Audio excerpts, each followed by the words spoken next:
Abre y cierra, lo que hemos hablado, normalmente abierta.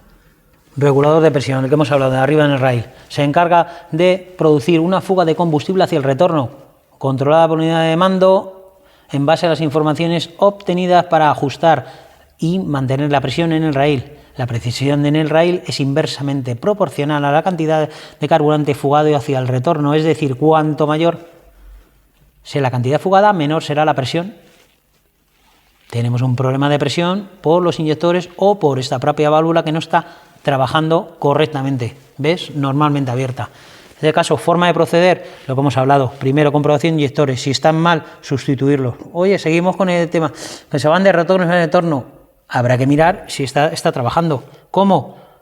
Sencillo, con el sistema eléctrico. O, en este caso, osciloscopio. Miramos, conectamos pin y vemos si está funcionando. Si abre y cierra, la válvula no es. Y en este caso, tampoco los inyectores. En este caso, a lo mejor decimos, vale, se van de retorno, vale. Comprueba los inyectores y si están bien, simplemente lo envuelves y cambias esa pieza que es la que se te va de retorno. O al revés. ¿De acuerdo? Sensor de presión en el rail muy pocas veces funciona. No, voy a cambiar el sensor. Muy pocas veces.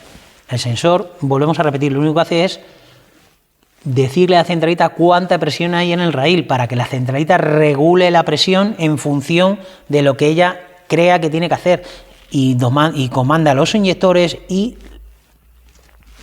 la válvula reguladora que van arriba. Por tanto, insisto, miramos tensiones y vemos si está trabajando o no, no cambiamos la pieza. ¿Vale? Fijaos. Los inyectores son componentes de alta precisión, capaces de inyectar cantidades mucho más pequeñas, más exactas de combustible en momentos exactamente precalculados. Algunos fabricantes optan por inyectores magnéticos o piezoeléctricos. Vamos a ver un poco cómo vemos. Problemas comunes que estiman los piezoeléctricos, el tema de los cortafuegos. Los inyectores van fijados con mordazas de sujeción de la culata. Son desmontables a través de pequeñas tapas en la tapa de la culata. Si ocurre alguna fuga en la zona de la arandela o cortafuegos de cobre que lleve el inyector, puede fugarse el aire de la cámara de combustión a través del conducto de exhalación de la culata. Foguear los inyectores. En este caso es un problema muy típico que los inyectores vengan fogueados y tengan un mal funcionamiento. Montas unos inyectores que son nuevos de intercambio, los montas y hay un problema. El coche no termina de ir bien, echa humo blanco, cualquier cosa. Levantas un inyector y te das cuenta que hay 3 negros, 2 negros y 2 blancos. Entonces esos inyectores no ha bajado el inyector correctamente hacia abajo, no ha hecho el sello correctamente para lo que hace la función del cortafuegos y los gases de escape se te van para afuera. Entonces, con consiguiente, todo ese fuego que te sube, en vez de ir para adentro, pues va para arriba y estropea el inyector. Típico lo que es un inyector fogueado. No es que el inyector está mal, sino que al proceso de montaje no se ha montado correctamente, no lo has bajado correctamente o simplemente al hacer la reparación del inyector no has levantado el inyector, no has limpiado bien el hueco o lo has pasado al escariador o lo has trabajado correctamente, porque es muy importante que cuando hagamos una operación de sustitución de inyectores hay que trabajar con la zona limpia. Date cuenta que toda la mierda, todas las partículas, tenemos todo el sistema cuando vamos a hacerlo, tenemos todo el motor sucio, etcétera. Hay que poner un papelito, una bolsita o algo de eso, y la zona donde estemos trabajando para hacer la sustitución de los inyectores es importante que esté limpia. Las manos limpias y todo el sitio limpio. ¿Por qué? Porque todas esas partículas pequeñas que parecen insignificantes, no parecen que no van a dar problema, a lo mejor sí te lo dan. O simplemente has puesto el inyector y simplemente no has dado el torque correspondiente, que tiene los datos técnicos en Atodata en cualquier fabricante. O sea, sustitución de los tornillos, cuando vengan los tornillos, siempre que se haga una sustitución de inyectores, hay que sustituir los tornillos y darle el torque correspondiente, no apretarlo a pelo. ¿Por qué? Porque luego a lo mejor el inyector no ha bajado correctamente y tienes un problema de fogueo y tienes que volver a repetir el trabajo. Insisto, si la metodología de trabajo es buena y la haces correctamente, siguiendo todos los pasos, probablemente al final sí que ganes más dinero porque no tienes que repetir el trabajo. Si tienes que repetir trabajo, a veces se tiene que repetir trabajo, pues porque a veces se tiene que repetir trabajo, porque no todo esto no es sota, caballo y rey y no es matemática 2 más 2, 4 y 2, 6. Esto es complicado, la mecánica es complicada, los inyectores son mecánicos y la electromecánica es complicada y más la mecánica de la inyección, que es de lo que estamos hablando. Entonces hay que afinar los pasos y ser conscientes de los errores que podamos cometer para no volverlos a cometer y aprender de ellos, claro. Ya lo hemos hablado, los electromagnéticos, fijaos, la bolita abre, sube y baja. En este caso no vamos a darle muchas vueltas, vamos a ir con los piezoeléctricos, que es lo que nos interesa. Los inyectores son excitados a través de un elemento piezoeléctrico que su velocidad de activación es 4 veces superior a la de una válvula electromagnética. La tecnología de estos inyectores piezoeléctricos tiene, fijaos, una aproximada de un 75% de masa en movimiento de la aguja, en comparación con los inyectores electromagnéticos. O sea, son más rápidos, más precisos y necesitan menos energía, menos coste de fabricación y son más ligeros.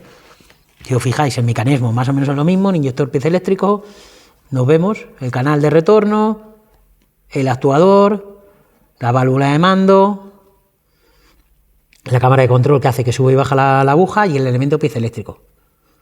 ¿Ves? Todo eso son pequeñas capas que reciben la energía y lo que hace que eso se deforme, se contraiga y haga que se levante la aguja o se cierre.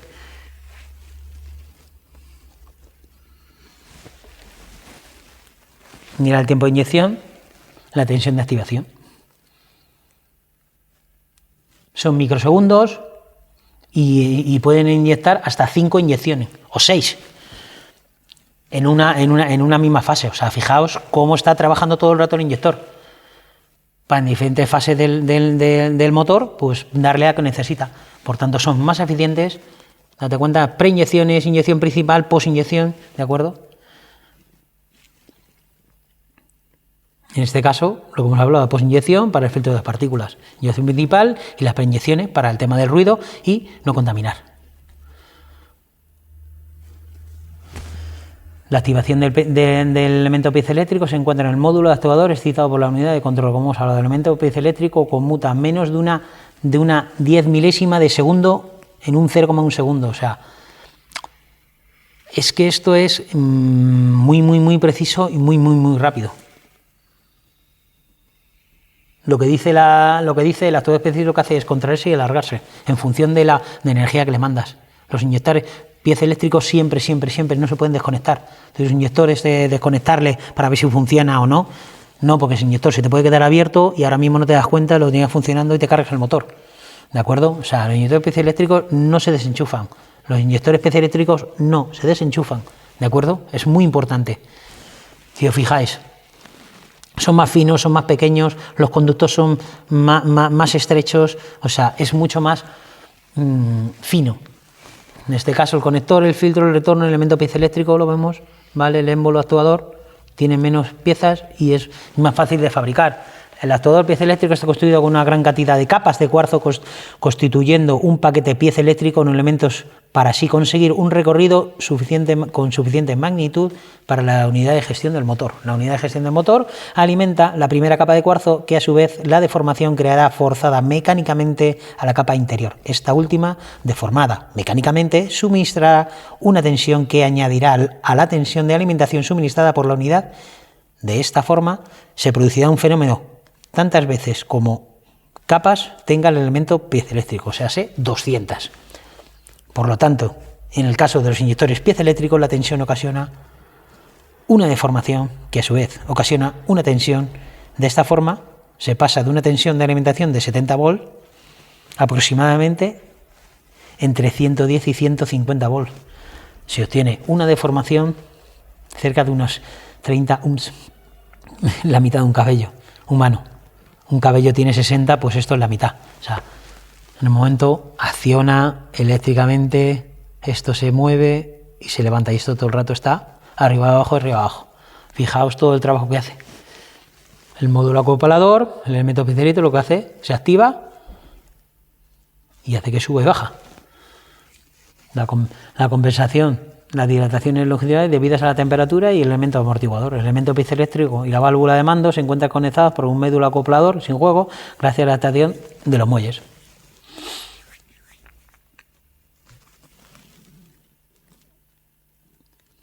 El funcionamiento ya lo hemos hablado. Y si nos fijamos,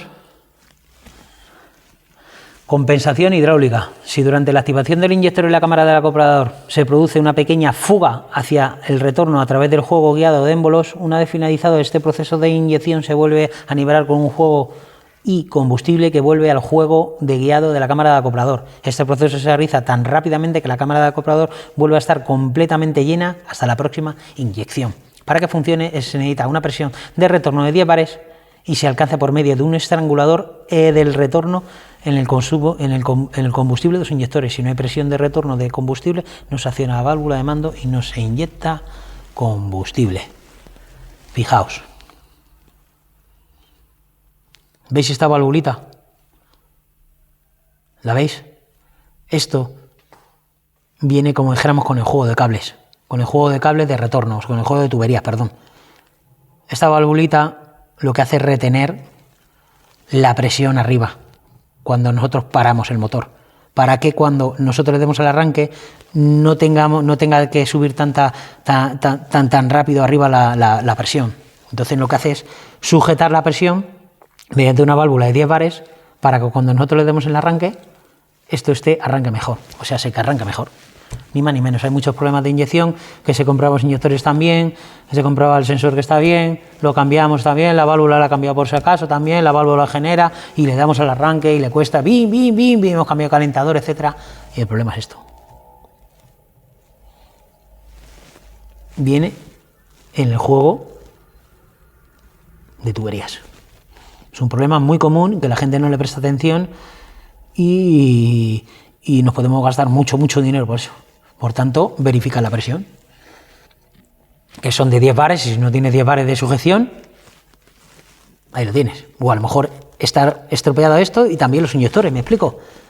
O a lo mejor los inyectores también y la válvula también, y esto también, o no. Hay que ir por paso a paso.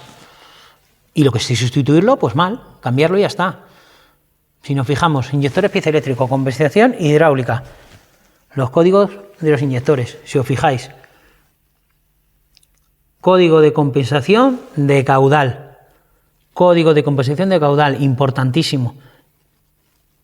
Y el 2 es la compensación de tensión. Daos cuenta que si no codificáis los inyectores y no le decís a la centralita que los inyectores los has sustituido, si tienes un coche con 250.000 kilómetros, la centralita está inyectado como con un coche con 250.000 kilómetros, con la compresión de un coche de 250.000 kilómetros y como estaba inyectando en función de cómo ha ido regulando a la vida útil del inyector. O sea, un inyector realmente fabricado nuevo, la tobera, las tolerancias no es lo mismo que un inyector con 250.000 kilómetros. Joder, he puesto los inyectores y antes iba bien y ahora pongo el nuevo y no va bien. No va bien, va bien. El inyector está trabajando correctamente como tiene que compensar, pero a lo mejor hay un paso que nos hemos saltado. Echa humo, tal, las codificas los inyectores, claro, y es importante la tensión para hacer las correcciones de caudal. Los inyectores cuando se fabrican no se fabrican todos iguales, y la centralita cuando el código de estos números significa que este inyector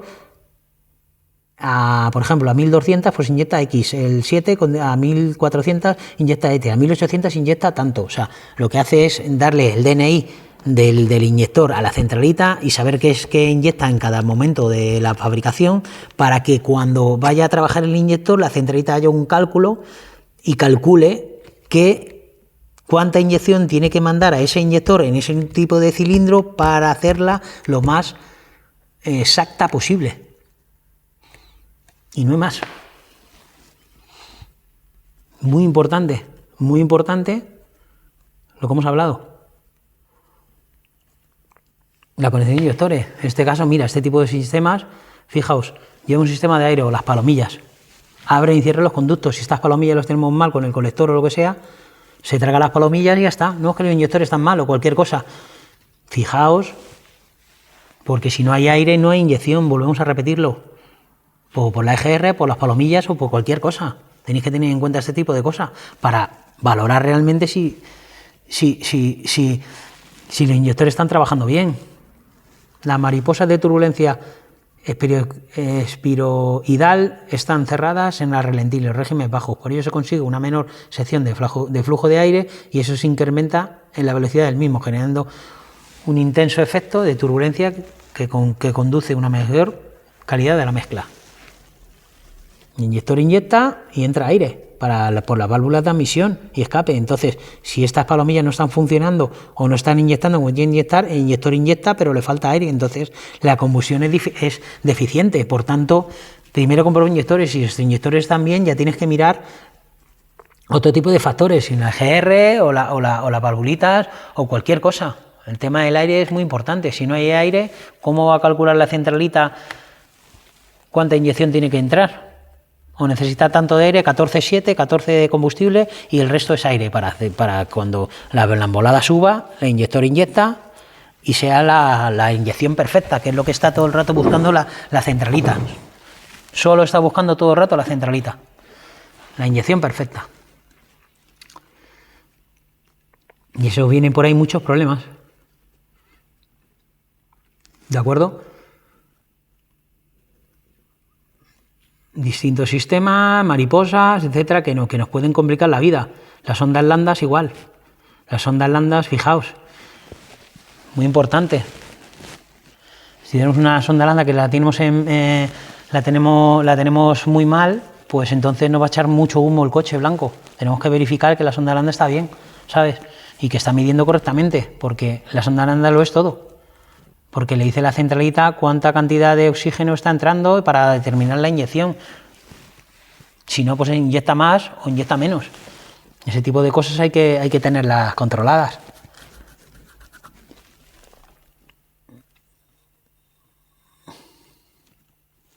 Y aquí poco más. Lo demás es filtración, filtro de partículas, etcétera. Así que vamos ahora a ver otros sistemas.